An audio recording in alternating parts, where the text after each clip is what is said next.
So I finally splurged and bought myself something I wanted for my car for a very long time. You probably tell them the title, coilovers. I found out really quick finding coilovers for a 1974 Torino is like damn near impossible. But there's two companies that actually make coilovers for them. One of them is Viking. Sneak peek. Another one's a company called Alden, I think. I'm saying the name right. I'm gonna go over why I picked what I picked. These are the Viking coilovers. I got these about $680 from a website called Turbo Nasty. I'll link them below if I remember. The Alden coilovers, they go for like $1,100 to $1,300. But the big thing about them that I didn't like is, from best of my knowledge, you have to drill new mounting holes in your shock tower, which I wasn't really for when you have an option like this. Now this really isn't the best option either. This will bolt in place to the original shock, and this will bolt below to your upper control arm. And if you're going for a super like high performance track application, this is probably not the best idea, because you're gonna have two bushings up there. I was stupid and painted these with never sees already, but you have your factory mounting rubber bushings up top here. It'll probably let for a lot of play in your coilover that you probably don't want, but for me it doesn't really matter. These ones are double adjustable. You can set your compression and rebound, and I'm going to go over these real quick because there's no one else that's went over Viking coilovers for a Torino or any Ford at that point. But when you get your package, there's going to be 2, 3, 4. It's going to be 4 snap rings. See, I'm going to call them 2 different bushings for your bottom here, your lower, I'm going to call them a jam nut, and your upper. And if you do what they suggest you to do, which I don't get why every company does this, they suggest you buy a thrust bearing kit, but then if you're going to suggest it, why don't you just sell it with the regular kit? But you have there's 1 bushing that'll pop in here. There's 2 C-clips that snap in here, the bigger ones. And then for Fords, you have this bigger cross piece here. Most Chevys will just have this because they use bolt fast to your car. But this is your, I'm going to call it your T-piece. This is going to bolt to your upper control arm. And they have to put these 2 bigger snap rings. They're smaller, but they're thicker on here to hold them in place. They're a bitch. You're going to need some good pliers to get them on. Then we'll go over this later too. This will go in place your stock coil spring perch, and then this will bolt to where your shock was. So there's no drilling, no extra holes involved. The second main reason why I went with these, because I know they'll fit my car. I know a guy online that has them as well. He has them in their car, same part number. And so I'm pretty sure, I was very firm in my investment that these will fit my car. Part number on these, Viking coil A231. That's gonna be backwards. Tough shit. Good luck finding them. You go on Viking's website, I couldn't find them there. For springs, I went with 450 race springs. Part number on these were 10SP450. 2 people I know online that went with these in their car have big block 429s. I have 302. They did 550s, so I figured 450s would be better for me. So enough yabbering. I'll put these in the car. All right, I'll get this whole thing started. It's pretty cold today. It's actually been probably a month. So.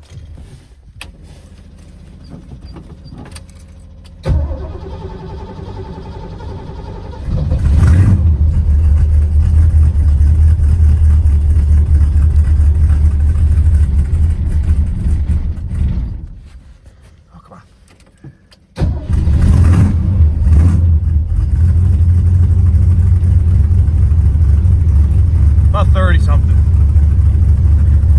Oh, the oil pressure though.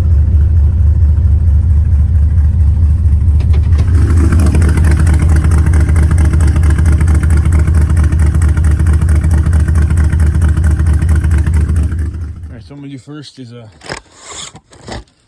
get a measurement just from the ground here to this lip on the fender on my unlevel ground, but basically what I look for is just even movement.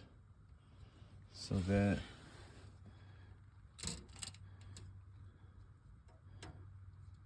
I'm calling that 26 on the passenger side, and watch it, it's not gonna be even.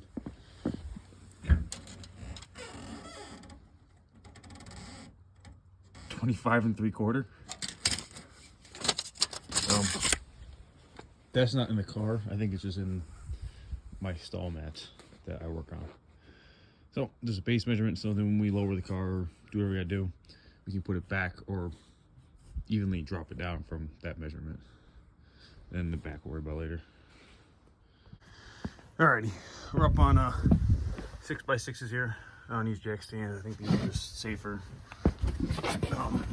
So the car's let down on these, so it should be safe to work under here. These safe enough.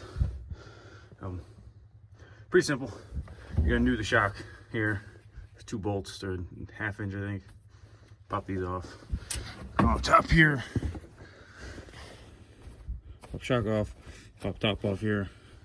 Then we can use my new, somewhat sketchy spring compressor. First coil spring. Then we have to take out this lower perch here, and then the new coilover will go right in place of that. Now while I'm in here, I can clean up a little bit of rust spots. Right in there a little bit here. Nothing crazy. Everything's looking all right for a 50-year-old car.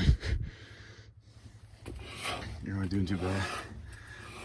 Car that I drive, I should say too. You know, this doesn't sit around all the time. I drive the crap out of this car. So, let's get to work. These shocks here, they're brand new. I put them on the car when I first started driving it 2 years ago. And I knew the second I bought them, they came in. I don't remember what brand they are, but they came in. I'm like, these are way too soft for my car. I mean, they barely even, I mean, that's pretty bad. Yeah, I got them on a Rock Auto. They weren't super expensive, but they were like, they were pretty cheap probably. I was cheap back then. Yeah, and these weren't doing shit. Yeah, that's not very good.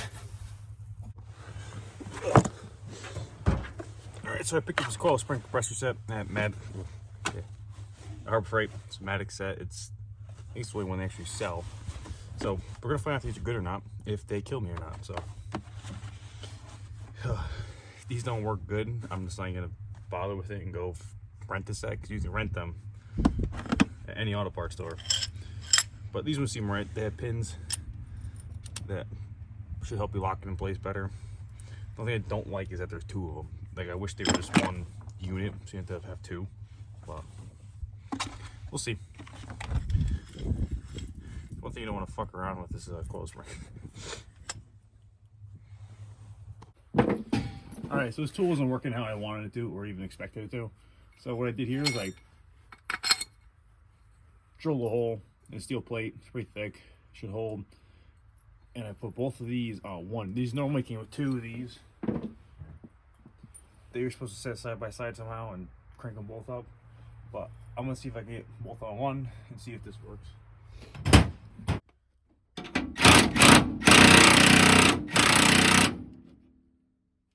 You have to say, working on cars is so much fun. Nothing like sticking your face next to a ticking time bomb. Oh, please just come out of it. I'm in danger. Yep. Oh, goddamn.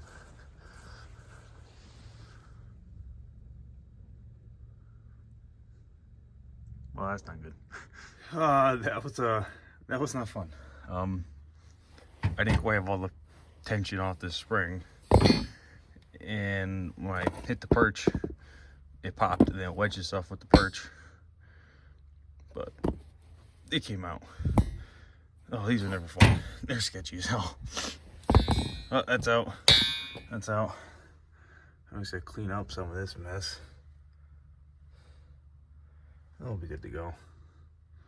So, recap on this tool. 10 out of 10. Would not probably recommend.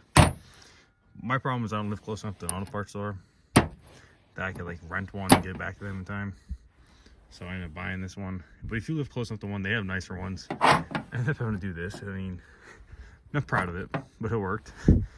So yeah, it might work, might not. Take it back, worst case.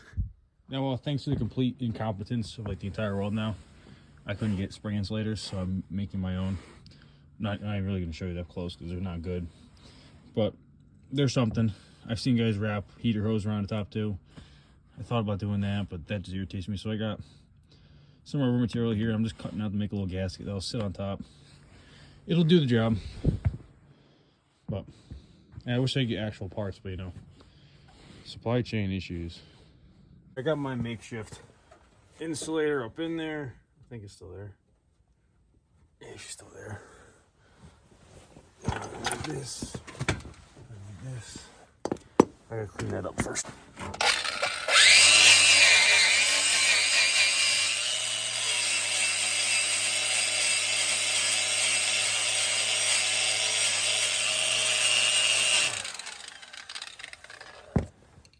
I'll do.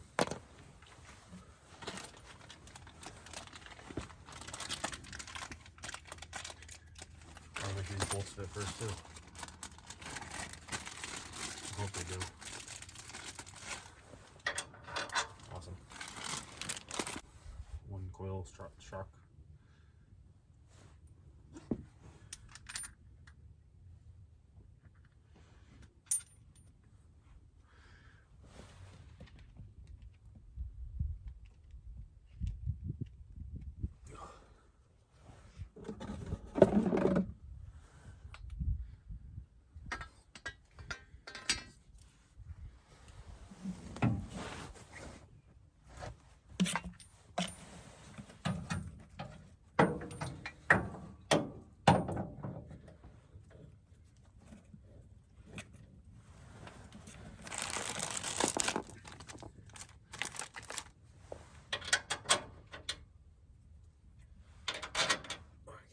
Level.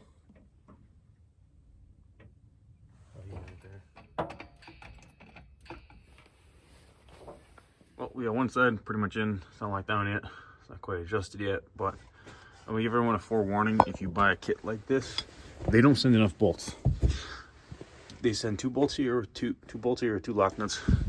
They do not send you a bolt for the shock, and they're all fine thread, so they're gonna be a bitch to find.